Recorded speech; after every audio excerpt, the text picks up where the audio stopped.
once again to the Conversations That Matter podcast. My name is John Harris, and I am joined today with Dr. Sam Smith, who is the Department Chair in History at Liberty University. Thank you for joining me today, Dr. Smith.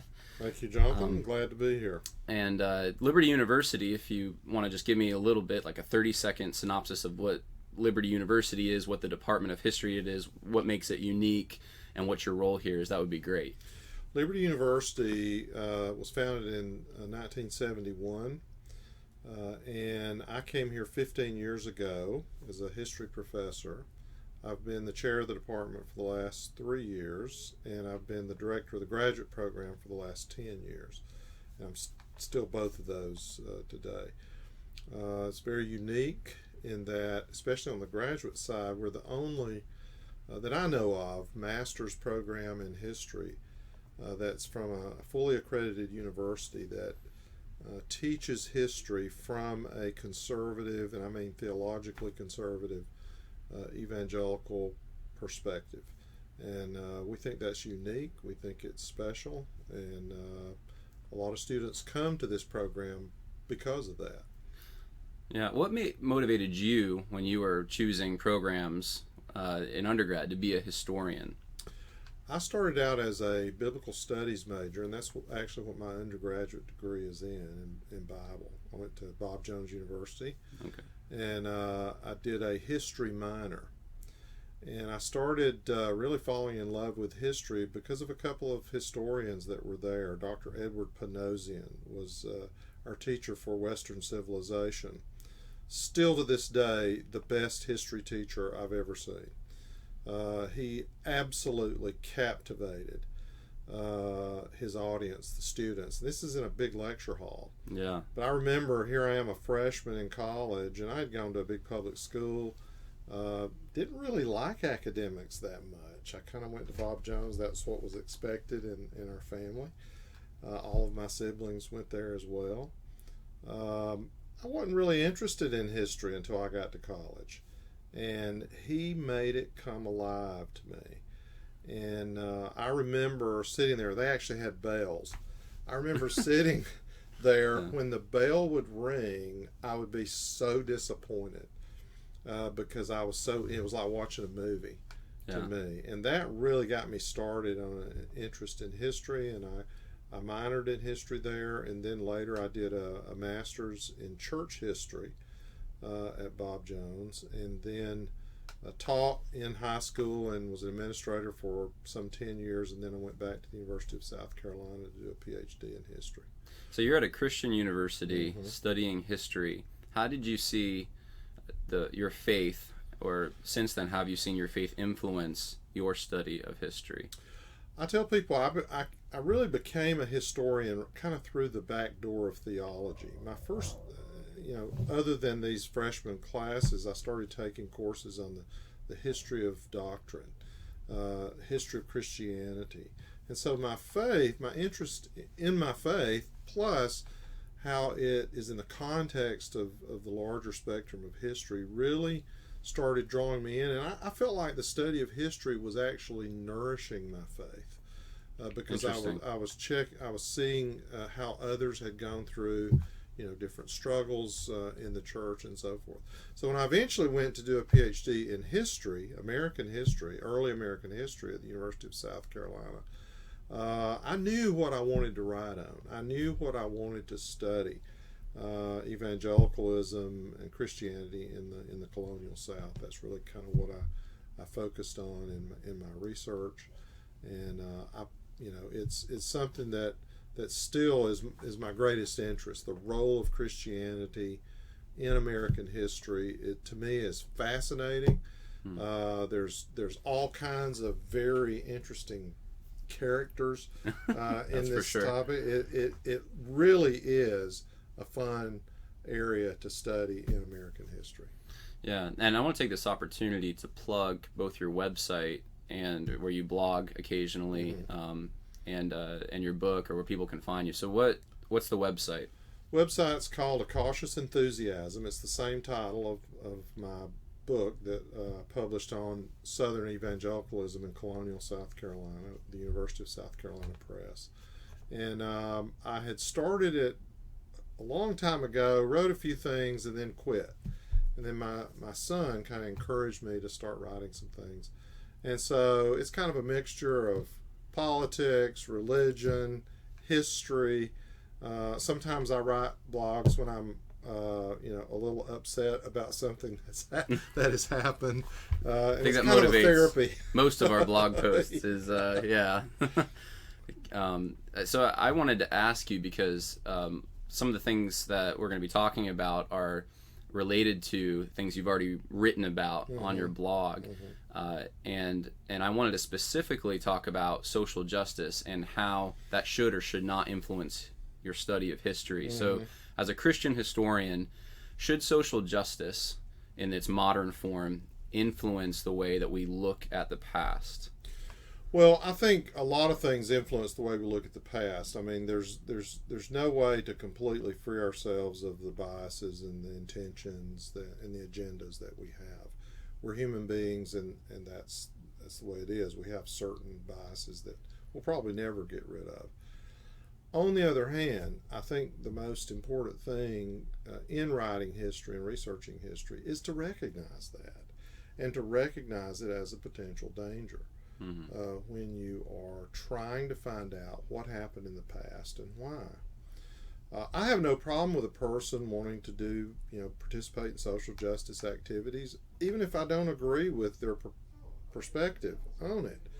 What I do have a problem with, especially as a Christian historian, and something I see happening with Christian historians, is conflating social justice principles with the gospel itself. To me, that's exceedingly dangerous. The gospel is too precious to mix even good things into it, right? Right. Secondly, as a historian, I have a problem with conflating any kind of agenda-driven motivation into the study of history. That is, making it a part of what I'm doing as the front and center of what I'm trying to accomplish. And the reason for that is, and that's for people on the right and the left, if you have an agenda and you're trying to push that agenda, it will inevitably cause you to take your eye off the ball, because you start looking for evidence that supports your thesis before you've done enough research to see if it's a legitimate thesis. And now, that's one of the major dangers of conflating historical investigation with something like social justice. Now, it sounds like, from my just theological training, and I'm sure you understand the difference between exegesis and eisegesis. Right. It almost sounds like what you're saying is the tendency is, when you want something like social justice to motivate the discipline that you're engaged in, like history, it becomes eisegetical. So you start quote mining the past for a preconceived idea. Am I tracking with you? It's the same. I think it's almost exactly the same principle. Okay. So an exegete takes the passage and tries to take out what is actually meant there, not presupposing a certain theological position and then imposing it on that and trying to find your theological position on it. Any good systematic theology should start with exegesis. In other words, it has to be exegeted out of the passage for it to then be systematized as doctrine. If you get that mixed up, if you start with systematic theology and not with exegesis of the Bible, I think you're doing the same thing that a historian is doing if he goes to history with, I got to find something that's really going to bolster up my view on what should be done today about whatever's going on in society. Then you start cherry picking history, looking at things that support what you believe in.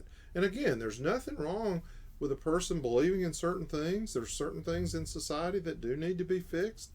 But when you start using your discipline, like history, to inform what I call the oughts, what ought to be, instead of what happened, why did it happen, and those basic questions that you have to ask of a historical document, or when you're reading a secondary source, instead of what should have happened, or how can I manipulate history to have this result for today.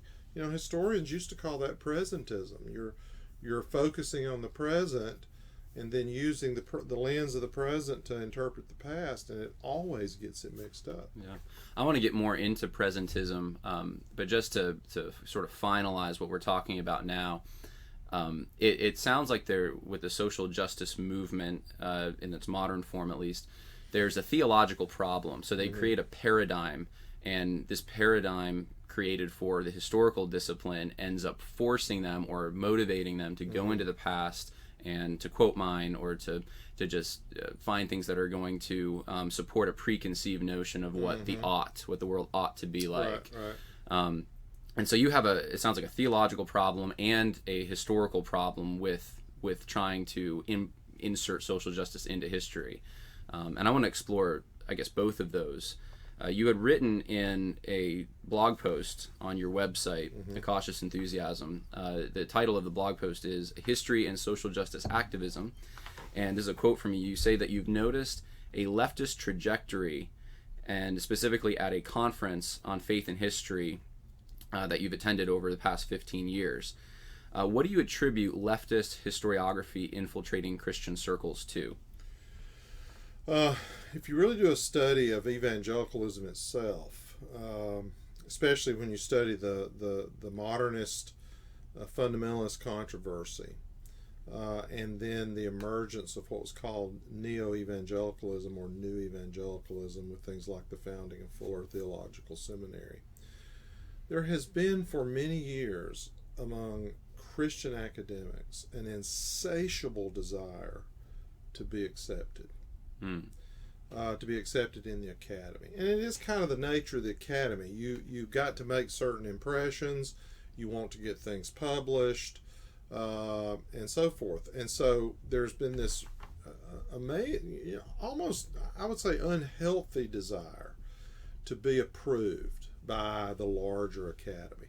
Now, I understand that. Being an academic, I understand the contours of that.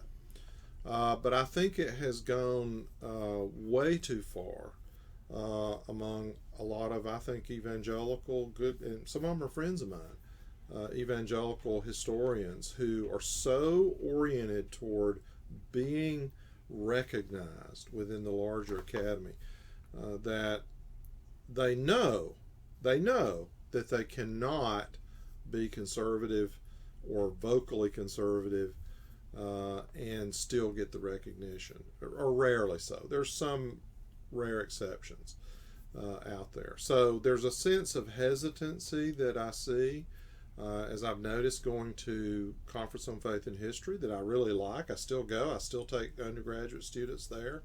I think it's profitable. I like the people there. Although I have seen, over the past 15 years that I've been attending, a sense of going in a more and more progressive direction. I really saw that in this last meeting. Yeah. Do you want to tell us a little bit about that? Because I know the keynote speech, I think, was the thing that you wrote about. We took 10 undergraduate students to give papers at this conference. I think we had more undergraduates there than any other school except maybe one. And it was a very good conference, a lot of good feedback. But they had a keynote speaker for the undergraduate portion of the conference, Jemar Tisby, who, as you know, has come out with a book, The Color of Compromise, which I have not read, but I did hear him speak, and his keynote address was specifically for these undergraduate budding historians. And this is, and his whole point was, here's how you can do history, right? Right. And it was laced with this, heavy emphasis on, do history as a project for social justice, to make people aware. It was a whole, the whole woke idea of, waking up to the problems in society and using history to sort of engineer greater social justice projects. Yeah. And now, again, social justice efforts, I'm fine with that. But conflating it with the historical discipline, I'm not fine with that. I don't think it's healthy. I don't think it's good for the discipline. And I would say the same thing if I had gone to a really conservative conference and the guy had gotten up there and talked about how we need to use the historical discipline to fight whatever, conservative social justice perspective you might be presenting. I may agree with those perspectives, but to take history and make it this instrument for an agenda-driven project, I think really neuters history for what it is. Yeah. And here's why. I want to emphasize this.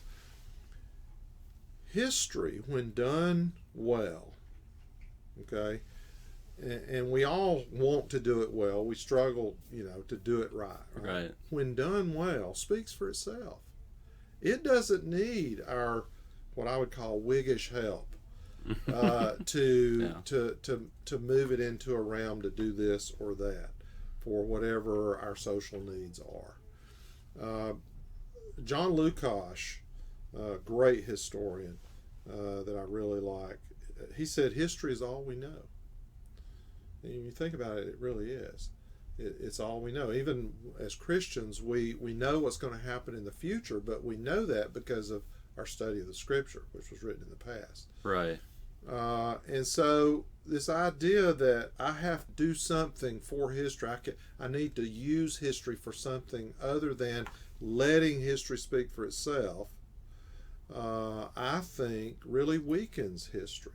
Now, I don't mean by that we don't interpret history. History is about interpretation. You have to interpret it, or otherwise we would just sit around and read primary source documents all the time. Right. So we have to interpret it, but we need to interpret it faithfully, by the what I would think of as the rules of the discipline.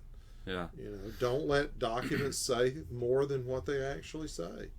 Now, I want to push back a little bit on that, just to play devil's advocate for a moment, if I can. Now, you said it initially, you gained some inspiration from the study of history. These characters of the past, they fascinate you. Yep. And when we look at the past, we're going to see villains and we're going to see heroes and all the range that comes in between that. Should not those things, the bad things that happened in the past, the things that we say that should not have happened, like let's say the Holocaust, shouldn't we learn from that? Shouldn't we look back and say, well, that ought not to have happened? I don't know that that's what the social justice advocates are necessarily saying, but it sounds like that to most people. Right. They're just saying that we shouldn't have had slavery. We shouldn't have, that racism was a bad thing, sex, the long list, right? So what's wrong with that? History is one of the best teachers there is, and in no way am I saying that it does not inform on how we should do things. It gives context to everything, right? It gives context to it. What I'm talking about is the actual process of research and writing as an agenda to accomplish something in the present. I don't think is the role of the historian. Right. Because you're missing the point of history. History is about what happened and why. Now, once it's written, once it's done, and we see what happened in the Holocaust, we see what happened, in slavery and so forth, we can be informed of that, and it can help us to say, "Wow, I don't want that to happen," right? We don't want to repeat that. History is wonderful at teaching that, but I think that's different. Than using it as a tool on the front end, especially of interpretation, of going into it with that perspective. One of the best lessons I got on this was years ago when I was in graduate school. Dr. Clyde Wilson invited me to go with him and a historian who was researching at the University of South Carolina in the papers of Henry Lawrence. I worked in the papers of Henry Lawrence. It's a paper project of Henry Lawrence, a great South Carolina founder, one of the early presidents of the Continental Congress. And he was a slave owner, right? Well, this professor was there, and he was researching Henry Lawrence. And Dr. Clyde Wilson took him out for lunch and wanted to know if I wanted to go with him. So I said, sure. So we're sitting there, and so I asked this professor, I said, so what do you want to argue about Henry Lawrence? Because I had seen him in there going through Lawrence papers and everything. And he said, I don't know. That's why I'm here reading the letters. Yeah. And of course, Dr. Wilson reminded this graduate student, you don't get your thesis before you do your research, son. That kind of thing. And that was a tremendous lesson. That he's there reading through the papers to find, what did Lawrence say, what was his perspective, etc. And that little conversation was something that really hit me. That you don't get the cart before the horse. That's a good story. Yeah, when you're doing history. Now, I love, as you know, Herbert Butterfield in his little book, The Whig Interpretation of History. I actually read it for a class on the philosophy of history. I was first introduced to it, I believe, by Dr. Wilson. And I use this book in my capstone history class to remind students about what are some of the do's and don'ts about the historical discipline. And one of the chapters in that book is on moral judgments. Now, in no way does Butterfield say you never make moral judgments. That's impossible, right? Right. You look at things, Hitler was not good, a lot of things. But he said, in so many words, you don't use history as a bludgeon to beat people up in the past, to use it as this tool of moral judgment. In other words, you let history speak for itself. You tell the truth, and then it will do the work that it needs to do. So the whole idea of using history for moral judgment is taking what Butterfield said, a shortcut through history. Interesting. You're kind of getting past. You're trying to treat history as this simple line that I'm sitting here in 2019 and I can judge somebody in 1819, by my, the standards that I have, that Presentism. I've lived under, my circumstances.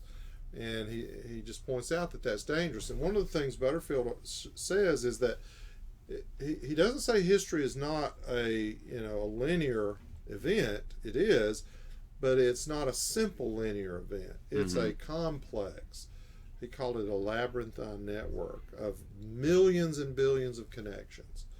And the role of the historian is to try to figure out that web, try to figure out the whole perspective, and make sense of the complexity. Gotcha. Right? Yeah. Well, if you take these shortcuts in the study of history, you're missing the complexity. Now, I haven't told you this, but I have. I think we're heading towards, or we might even be in. Of course, history. When we come downstream from that, we'll find out which one it is. But I think we're possibly in somewhat of a postmodernist crisis, and I'm using that term because I'm comparing it to the modernist crisis, in which disciplines from the sciences, scientific Darwinism, higher criticism, so applying the scientific method to texts, kind of came into the church, and you had the fundamentalists kind of break away and form their own organizations and institutions, and then you had those who were pushing for more progressive interpretations and trying to marry that with scripture, kind of holding on to the institutions that were there. And I think at the time they didn't really think that they were challenging the Bible. They probably thought they were protecting it. We're going to take science and we're going to make sure that it can be integrated with the Bible and that there's really no contradiction. Evolution and the Bible go together. And so now we're going into another crisis. I think this is my own, I haven't heard anyone say this, but it's the disciplines of history and sociology and these other things that are coming in, and they're providing a new final authority. And it's not the scientific method, but as you, I think, pointed out earlier, in the discipline of history, it's almost using history as this way to tell the story from the side of the perspective that you want it told. So from the side of the oppressed, perhaps, or the aggrieved people. And so truth doesn't matter as much, in my opinion. It's trying to take down these institutions of power, and we're on this trajectory of ever more becoming better and better and more egalitarian. And now that's creeping into the church, and that's kind of the way that I've seen this. So it's very serious in my mind. Do you think I'm off on that? Do you agree with that? No, I do think that that's happening, and I think postmodernism is part of the story. I mean, 20 years ago, I sat in a kind of a mock interview. We were doing several graduate students on how to do interviews for jobs, and we were counseled by one professor: never use the word truth. Wow! Don't say truth. Because it makes you sound like you're really you're arrogant or something like that. And this is a historian talking about this. So wow, because he was afraid that if you use that word, people would label you as some sort of absolutist or something like that. So I actually sat and heard that. The whole idea of truth as a social construct is alive and well in the historical discipline. I think we're seeing it more and more in politics. I think we're seeing it in a lot of areas. I say to people, I dread the day when surgeons become postmodernists. Because this whole idea that truth is kind of it's what you make it, etc. So, it seems like there's a thought or an idea that they already have, like a social justice warrior, about what you said before, what it ought to look like, and then the historical discipline just becomes the tool to kind of like a hammer to try to take, hey, you're one of these privileged classes, and in the past you did this, so I'm going to use this hammer of history to label all the guilt of the past onto you. That's what I'm seeing, at least, in the historical discipline, and so that does change the narrative.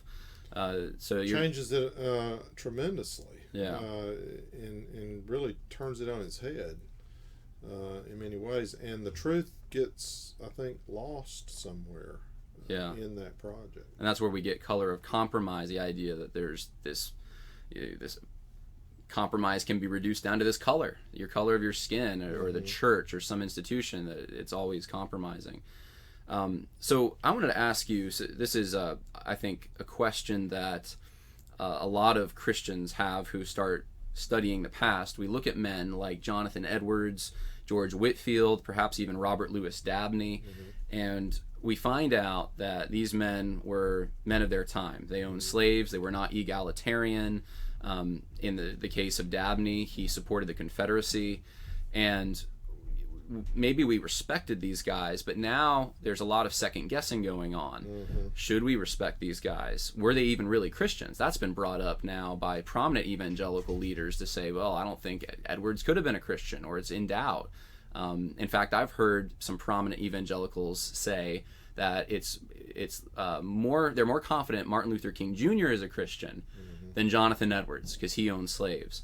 Wow, I hadn't heard that. Yeah. Well, I can definitely give you some citations afterward, but I don't want to name names in this particular interview necessarily, as far as that goes. But it's more than one person that's saying this. And even if you just go to social media and type in Jonathan Edwards slavery, you're going to find a list of people that are denouncing Edwards. So what do we as historians, how do we view that? How do we tell that story? How should we think of these men from the past? Should we still respect them, or should we throw them overboard?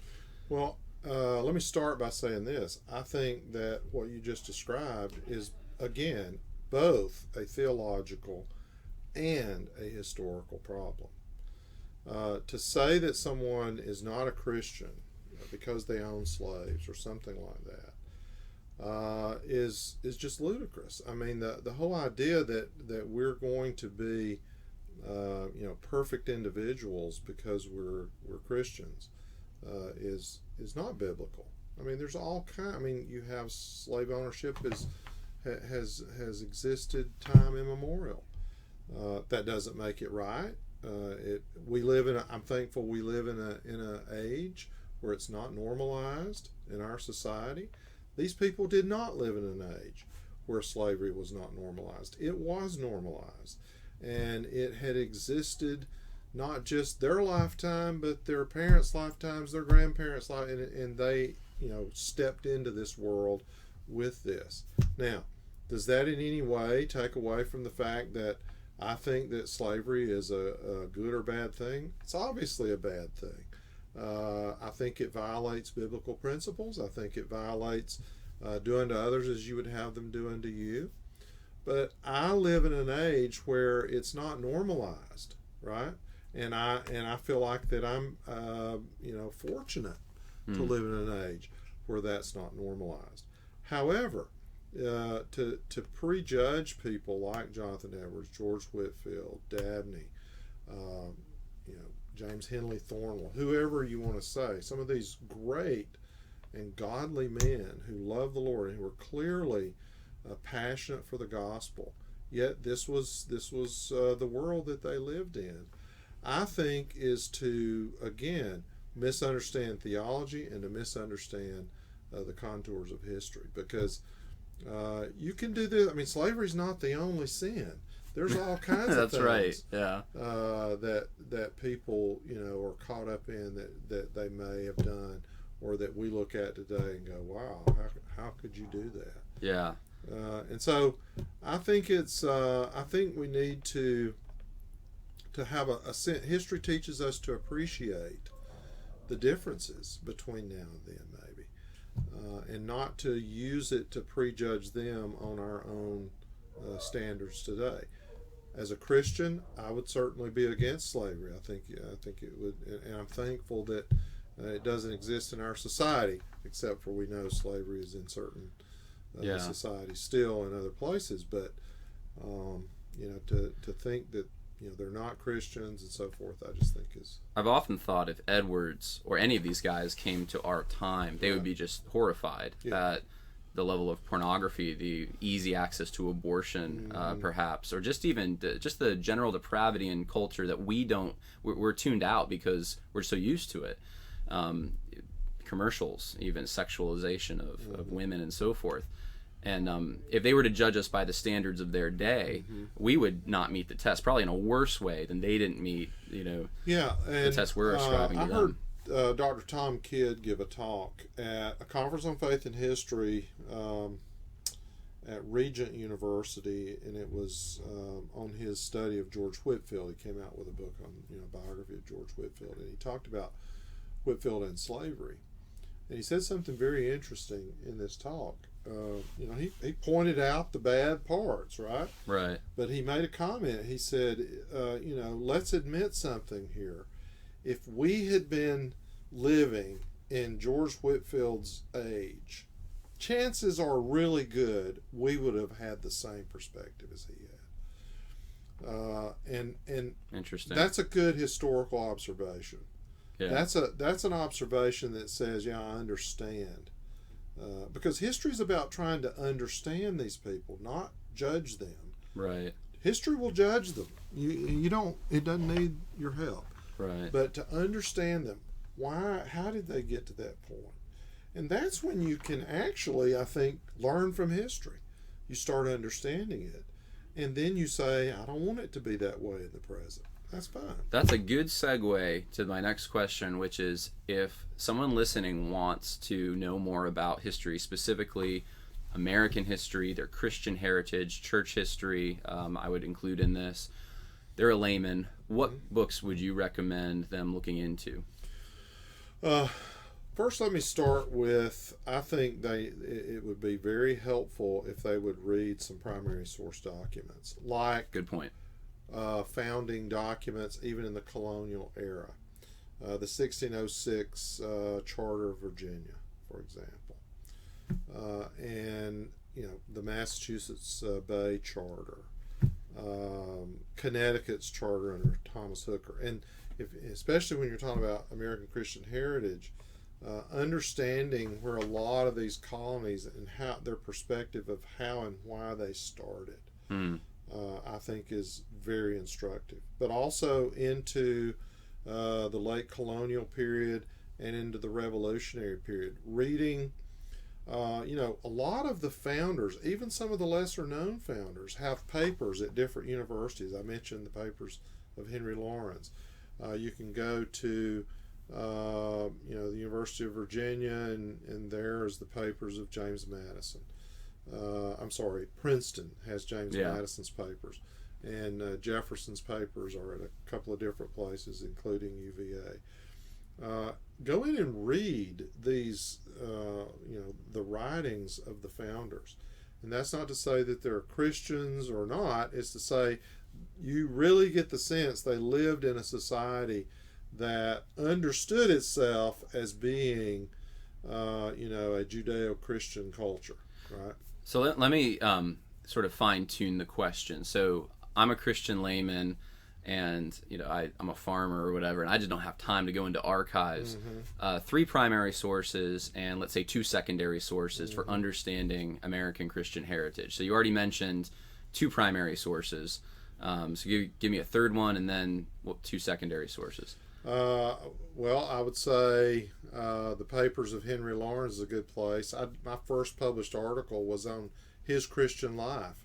I knew nothing about Henry Lawrence when I started reading in his papers at the University of South Carolina. It's really what kind of blossomed into my dissertation, studying his Christian perspective, which I didn't really know until I started reading him.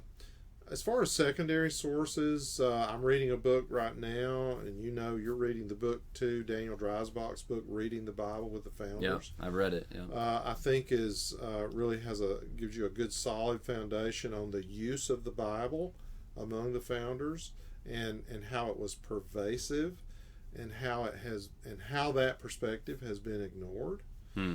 Mark David Hall has written a biography on Roger Sherman.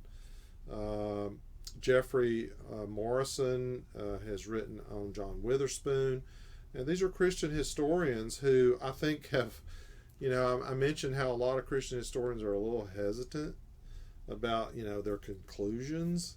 But Daniel Dreisbach, Mark David Hall, especially those two, maybe it's because they have tenure, I don't know, but they're pretty bold in their proclamation that, hey, what's happened to the historical discipline? They're not paying attention to the pervasive nature of Christianity and the Bible in American history. Yeah. And to me, that's much more effective than trying to, say all the founders were Christians, because we know they weren't. But to say, how did they use the Bible? What was their perspective on the Bible? Not necessarily how many of them were evangelicals or not. Some were, some were not. But what was their overall posture toward the Christian faith as it was presented to them?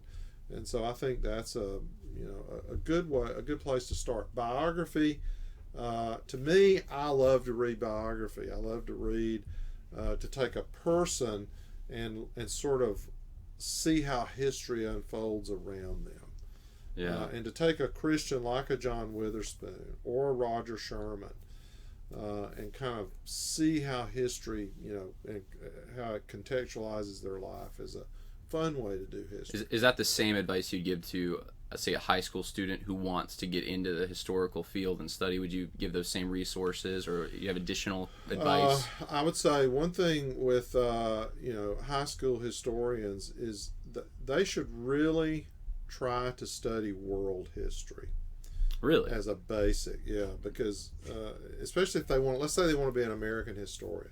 Right. I tell people start with world history because it provides this larger context. I think of history as when you're first getting started, you want to lay foundations, and then you want to build up, and you get a little more focused as you go.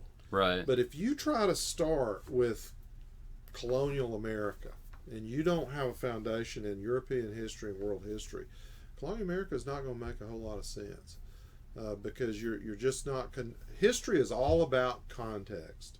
It's all about context. Yeah. What happened before what you're studying now will help you understand what you're studying now. But it sounds an awful lot like a preacher telling someone, an aspiring preacher, get to know the Bible before you go to seminary and learn Greek. You just get to know the general context. Yep, get the general contours of world history, Western civilization, and then start working your way into. Now, sometimes you can do it backwards. You can do it and go, wow, let's find out what's happening in England at the same time as the Revolution. Right. And those kind. One of the most instructive things that I experienced in graduate school is I took a graduate reading seminar on colonial America.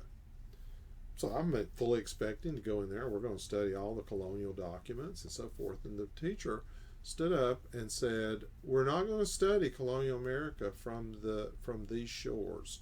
We're going to study it from England." I bet that was interesting. It was fascinating, and I thought, wow, that's a different take. And so most of the things we read were from the other side. Wow. And it gave me a context, right, for colonial American history that I just would not have had, I think, if the teacher had not had that kind of creative approach to the study. Now, what is your favorite historical figure other than a Bible character, if you had one to choose from to say that's my guy or girl? Well, that's a hard one. I actually have two. Okay, I knew you'd say more than one somehow. And they're very different. Okay. Okay. One is Thomas Jefferson. I'm fascinated with Thomas Jefferson on many levels. Honestly, he's one of the most brilliant people I've ever encountered in studying history. Brilliant in languages, brilliant in law, brilliant in political science, brilliant in history, music, architecture. I mean, he really lived in an age that had this idea to bring all of learning in your orb. So to study him is a fascinating experience. But when you study him, you realize that he really wanted to be the common man's president, right?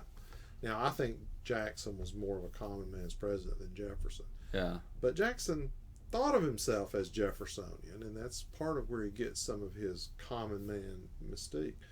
But Jefferson really, I mean, you look at even at his gravestone that he designed and put on there, there's nothing on there about him being president of the United States. Yeah.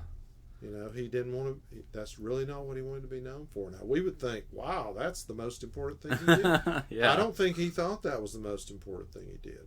Now, his last couple of years were kind of, on the downside as president, but still, he wanted to be known as the founder of the University of Virginia and the author of the religious statute, or the Virginia Statute on Religious Liberty, Declaration of Independence, etc. And so I see a sort of a humility in the man. Yeah. That really strikes me. Before you get to your second character, I have to sort of interject this. Historians can be arrogant. Those who are who've made it, but that's anyone who's made a PhD, not just historians. Right. But what you said about Jefferson, that he was so accomplished and yet didn't want to be known as president of the United States. I mean, I'm tracking with that. I want to be someone who, no matter how much I accomplish, I look at my life and I say, well, first I'm a sinner in need of grace. I'm a child of God, and then I'm a father. I'm a husband. I'm these are my roles, my primary roles. Right. And a historian or any discipline, anything I accomplish, that's kind of secondary to these roles that God has ordained. And I think you feel that way as well. And that's probably what attracts you to Jefferson, I would think. Yeah, my understanding, after he finished, writing the Declaration of Independence, he wanted to get back to Virginia to do the most important work in helping them to form a constitution, because he knew if you declare independence, you've got your states have to have their own, That was bigger to him than the Declaration. I think it was in some ways possibly bigger to him. Yeah. To do that, and so. And I'll tell you something else about Jefferson that I really appreciate. I don't think he was an evangelical Christian. I hope he, made things right with the Lord before he died, but I don't know that. But he understood something about religion that a lot of people didn't understand, including Christians. And thus he is the author of the Virginia Statute on Religious Liberty. He understood something basic about religion. It has to be volitional. You can't force people to believe something. And this was at the core of Jefferson's view of religion, that it's not something that can be forced. Now, whatever, his perspectives were on, the faith and so forth, that's one thing. But he understood that. And a lot of people, even Christian people, don't fully understand that as well as he did. Yeah. And so I really appreciate him for that, and a lot of other things. I do too. Who's the second character? More of a modern figure, J. Gresham Machen. I wasn't expecting that. Yeah, J. Gresham Machen. When I was a student taking beginning Greek, we used Machen's book on Greek for beginners. That was my introduction. Wow. To Machen. Great textbook. And then I kept hearing professors talk about this Machen guy, and I thought, well, I've been studying his Greek book, textbook. So I started reading Machen, and I read Christianity and Liberalism, mm-hmm. which to me is one of the greatest books ever written in American history. Okay, now I got to read it. Yeah, it's so clear, accessible, straightforward, but powerful. And the title is telling: Christianity and Liberalism. They're different. Yeah, his whole point is they're not the same. He said you can be liberal. He said you can believe whatever you want to, but historically, and this is where history comes in, you can't call it Christianity. So maybe we should write a book today, Christianity and Social Justice, to kind of. You can write it. You can write it. So I hadn't thought of it that way, but yeah. But Machen, he was at Princeton. He had studied in Germany. He's one of the great scholars that America's ever produced. He was a New Testament scholar at Princeton. He left Princeton because of the liberalism there and founded Westminster Theological Seminary. And, he's just one of those characters. He was also very, I would say, Jeffersonian in his politics. Mm-hmm. He was kind of a libertarian in many respects. And so, yeah, he's just one of those figures that fascinates me.